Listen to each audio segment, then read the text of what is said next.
اگلا سوال ہے، عموماً بچپن میں یہ بات سننے کو ملی ہے کہ اللہ تعالیٰ نے جنت میں انٹری کے لیے ٹیسٹ کے طور پر ایک خطرناک برج رکھا ہوا ہے جسے پل صراط کہا جاتا ہے، جو کہ بال سے زیادہ باریک اور تلوار کی دھار سے زیادہ کاٹنے والا ہے۔ اہل جنت اس سے بآسانی گزر جائیں گے جبکہ کافر اور منافقین کٹ کر دوزخ میں گرتے جائیں گے۔ کیا یہ بات واقعی درست ہے؟ بالکل 100% درست ہے جی۔ اللہم اجرنا من النار، اللہم اجرنا من النار، اللہم اجرنا من النار، آمین۔ اللہم من احییتہ منا فاحیہ علی الاسلام ومن توفیتہ منا فتوفہ علی الایمان۔ اللہم انی اعوذ بک من عذاب جہنم ومن عذاب القبر ومن فتنة المحیا والممات ومن شر فتنة المسیح الدجال، آمین۔ میرے بھائیو، یہ پل صراط کا ذکر قرآن میں بھی اشارتاً موجود ہے۔ سورہ مریم کے اندر آپ کو 71 نمبر آیت مل جائے گی، پارہ نمبر 16 کے اندر۔ اعوذ باللہ من الشیطان الرجیم، بسم اللہ الرحمن الرحیم۔ دوزخ کے کانٹیکسٹ میں گفتگو کرتے ہوئے اللہ تعالیٰ فرماتا ہے وَإِن مِّنكُمْ إِلَّا وَارِدُهَا، اور کوئی بھی تم میں سے ایسا نہیں ہے مگر یہ کہ اسے دوزخ سے گزرنا پڑے۔ كَانَ عَلَى رَبِّهِ حَتْمًا مَقْضِيًّا، یہ تمہارے رب کی طرف سے تقدیر میں شدنی بات ہے، یہ ڈیسٹنی تمہارے لیے مقرر ہے کہ تم سب کو آگ کے اوپر سے گزرنا پڑے گا، چاہے کوئی جن ہے، انسان ہے، وہ پیغمبر ہے، صحابی ہے، تابعی ہے، نیک ہے، بد ہے، سب کو ایک دفعہ گزرنا پڑے گا۔ پھر کیا ہوگا؟ ثم ننجی الذین اتقوا ونذر الظالمین فیہا جثیا، پھر ہم نجات دے دیں گے اہل تقوی کو اور جو ظالم ہیں ان کو گھٹنوں کے بل اسی دوزخ میں رہنے دیں گے۔ وَلِعَوْذُ بِاللَّهِ تَعَالَى اللہم اجرنا من النار، آمین۔ بخاری مسلم میں کئی ایک احادیث ہیں پل صراط کے حوالے سے۔ ایک وہ حدیث جو بخاری اور مسلم دونوں میں موجود ہے، اللہ کے محبوب صلی اللہ علیہ وآلہ وسلم فرماتے ہیں کہ قیامت والے دن اللہ تعالیٰ جہنم کے دونوں سروں پہ ایک پل رکھے گا، یعنی جہنم کو پار کرنے کے لیے ایک بہت بڑا پل رکھے گا۔ بخاری مسلم کے الفاظ ہیں سب سے پہلے میں اپنی امت کو لے کے اس کے اوپر سے گزروں گا، اور اس کے بعد باقی انبیاء بھی اپنی امت کے لوگوں کو اپنے ساتھ لے کر گزریں گے، اور ہر رسول کی زبان پہ سمیت میرے رب سلم رب سلم رب سلم ہوگا، اے اللہ سلامتی فرمانا، اے اللہ سلامتی فرمانا، اے سلامتی فرمانے والے رب سلامتی فرمانا۔ اب نماز کے بعد بھی مسلم شریف میں دعا ہے نا، اللہم انت السلام و منک السلام تبارک یا ذا الجلال والاکرام، سلامتی۔ اور نبی الاسلام فرماتے ہیں یہ کلام بھی صرف انبیاء کر رہے ہوں گے، انبیاء کے علاوہ کسی کو کلام کرنے کی اجازت بھی نہیں۔ آپ ویسے کہتے رہیں کہ ہمارے بزرگ جو ہیں وہ پھڈا ڈال کے بیٹھ لیں گے کہ میں اپنے مرید لے کے جانا ہے۔ بخاری مسلم کہتی ہے کہ انبیاء کے علاوہ سب کی زبانیں ہوں گی گنگ، سوائے اس کے کہ وہ کہیں گے رب سلم رب سلم رب سلم۔ پھر نبی الاسلام فرماتے ہیں کہ بخاری مسلم کے الفاظ ہے کہ جب لوگ پل صراط سے گزر رہے ہوں گے نا، تو پل صراط کے دونوں جانب آنکڑے لگے ہوئے ہوں گے، جس طرح کے کانٹے ہوتے ہیں، اور وہ گزرنے والوں کو زخمی کر رہے ہوں گے، اور اٹھا اٹھا کے مجرمین کو دوزخ میں پھینک رہے ہوں گے۔ جیسے کرین کی آپ سمجھیں کہ وہ آگے کرین سے وہ چیزیں اچک کے پھینکی جاتی ہیں نا، تو نبی علیہ السلام فرماتے ہیں اس طرح وہ اچک کر جہنمیوں کو اس پل سے گزرتے ہوئے اچک کر پھینک رہے ہوں گے جہنم میں۔ اور نبی علیہ السلام نے یہ بھی فرمایا، بخاری مسلم کے الفاظ ہیں کہ ہر شخص اپنے اعمال کے مطابق گزر رہا ہوگا، کوئی سورین کے بل گھسٹتا ہوا جا رہا ہوگا۔ آپ سر اس منظر کو امیجن بھی نہیں کر سکتے۔ یہاں تو کہتے ہیں لوگ جو کچھ بھی ہے تیرے محبوب کی امت سے، تو وہ امت کون سی ہے جو گزر رہی ہوگی؟ وہ آپ ہی لوگ ہیں، ہم لوگ ہی ہیں۔ اللہ تعالیٰ سلامتی کے ساتھ ہمیں گزار دیں، آمین۔ آپ علیہ السلام فرمایا کہ بعض لوگ جو ہیں وہ یعنی تیز رفتاری سے گزر رہے ہوں گے، بعض گھسٹ گھسٹ کے اپنے اعمال کے مطابق گزر رہے ہیں، اور پھر لوگ کٹ کٹ کے دوزخ میں گر رہے ہوں گے۔ بخاری مسلم کے الفاظ ہیں، اس پل سے کٹ کٹ کے دوزخ میں گر رہے ہوں گے، پھر وہ دوزخ میں رہیں گے یہاں تک کہ اللہ تعالیٰ ان کے لیے کوئی فیصلہ فرما دے۔ وَلِعَوْذُ بِاللَّهِ تعالیٰ، اللہ تعالیٰ کی پناہ، اللہم اجرنا من النار، آمین ثم آمین۔ صحیح مسلم میں ایک حدیث ہے، ابو سعید خدری کہتے ہیں کہ ہمیں یہ بات بھی پہنچی ہے کہ وہ پل جو ہے وہ تلوار کی دھار سے زیادہ تیز اور بال سے زیادہ باریک ہوگا۔ یہ الفاظ بالکل صحیح ہیں صحیح مسلم کے۔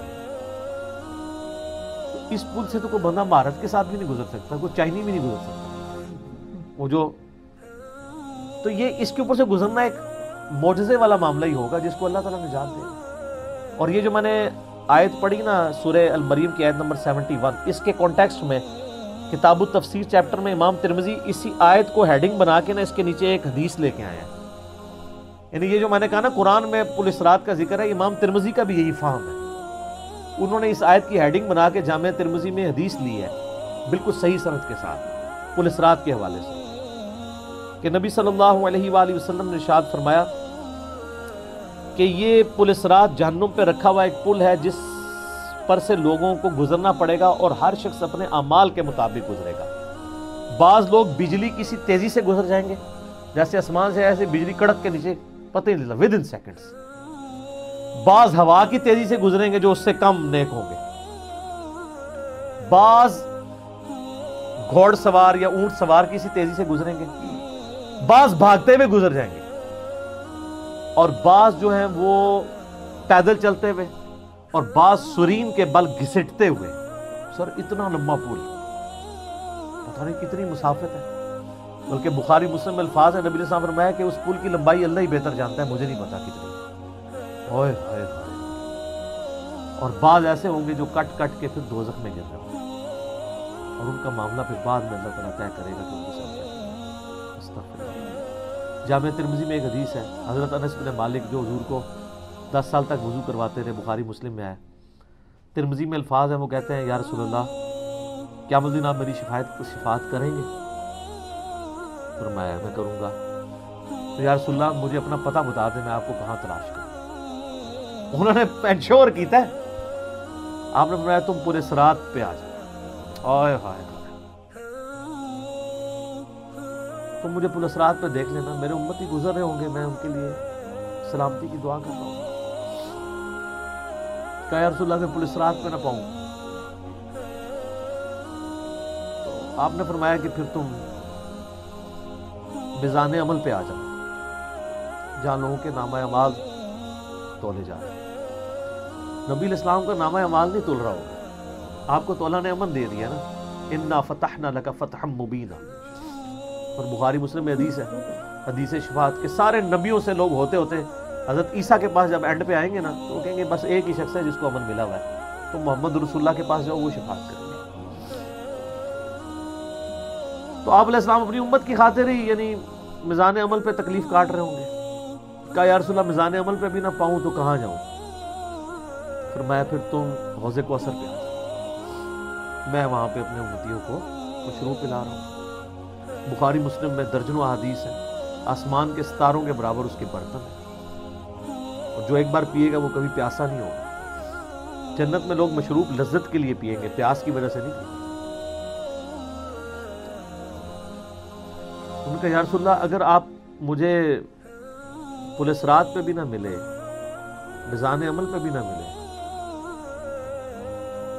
اور آپ صلی اللہ علیہ وآلہ وسلم حوض کوثر پہ بھی مجھے نہ ملے، تو پھر میں آپ کو کہاں تلاش کروں؟ آپ فرمایا تم مجھے تلاش کرنا، میں ان تین میں سے کسی ایک جگہ پہ ہوں۔ تو بخاری مسلم میں پھر یہ بھی آتا ہے کہ میرے حوض کوثر پہ کچھ لوگ لائے جائیں گے، میں کہوں گا اصحابی اصحابی، میرے ساتھی ہیں۔ مجھے بتایا جائے گا کہ آپ کے بعد یہ دین سے الٹے قدم پھر گئے تھے، انہوں نے دین میں بدعتیں جاری کر دی۔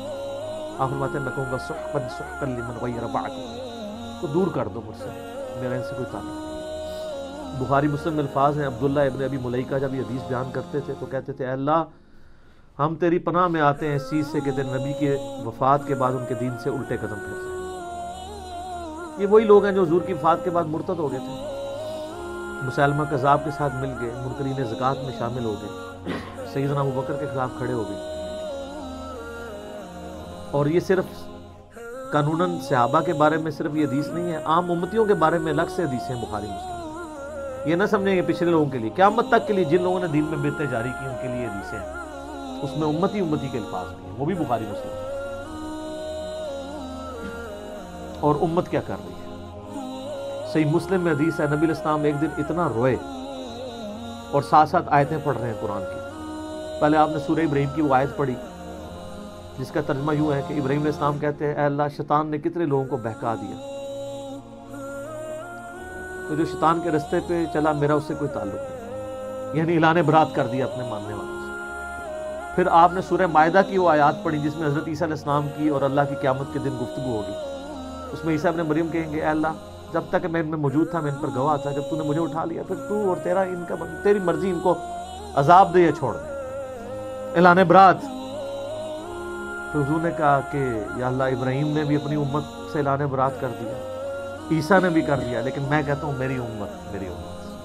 اور صحیح مسلم کے الفاظ ہیں، حضرت جبرائیل علیہ السلام آئے اور کہا کہ اللہ نے مجھے آپ کی طرف بھیجا ہے اور کہا کہ میرے محبوب سے پوچھو کہ اس کو وہ کون سی چیز ہے جو غم زدہ کر رہی ہے، حالانکہ اللہ کو سب کچھ پتا تھا۔ آپ نے فرمایا میری امت۔ تو جبرائیل علیہ السلام نے پھر اللہ کی طرف سے بشارت دی کہ نبی علیہ السلام کو کہ اللہ تعالیٰ فرماتا ہے کہ اے نبی آپ غم زدہ نہ ہو، ہم آپ کو آپ کی امت کے معاملے میں قیامت والے دن رسوا نہیں کریں گے۔ تو سبحان اللہ تو ہم پڑھتے ہیں، لیکن ہمارے ایسے کرتوت نہ ہو کہ سحقن سحقن لمن غیر آبادی نہ ہو جائے کہیں، سحقن سحقن لمن بدل آبادی نہ ہو جائے کہیں، یہ بھی تو چانسز ہے۔ استغفر اللہ واتوب الیہ۔ نبی علیہ السلام نے تو اپنی محبت کا حق ادا کر دیا، اور مسلم شریف میں حدیث ہے قیامت کا دن وہ ہے کہ جب ابراہیم علیہ السلام بھی میری طرف متوجہ ہوں گے، جس دن کوئی بھی اللہ کی بارگاہ میں کلام کرنے والا نہیں ہوگا، میں ابراہیم علیہ السلام کی سفارش بھی میں کروں گا۔ حضور کی سفارش کے بعد انبیاء کو بولنے کا موقع ملے گا۔ اسی پہ وہ اعلیٰ حضرت کا شعر ہے نا، وہ جہنم میں گرا ان سے جو مستغنی ہوا، ہے خلیل اللہ کو حاجت رسول اللہ۔ بل ہم شعر کہہ سکتے ہیں، ہم محبت کے لیے نعرے مار سکتے ہیں، لیکن نبی علیہ السلام نے جو امت کو تعلیمات دی تھیں حجۃ الوداع کے موقع پر، غدیر خم کے موقع کے اوپر، امت نے کسی ایک وصیت کا بھی پاس نہیں۔ اب یہ ایک دردناک ٹاپک ہے، جتنی مرضی بات کی جائے نہ ختم ہونے والی ہے۔ بس اس کو اسی پہ کنکلوڈ کرتے ہیں کہ اللہ تعالیٰ قیامت والے دن ہمیں اپنی رحمت کاملہ سے اپنے محبوب صلی اللہ علیہ وآلہ وسلم کی شفاعت کے ساتھ قیامت کی ساری ہولناکیوں سے بلا حساب و کتاب جنت میں داخلہ عطا فرمائے۔ آمین ثم آمین۔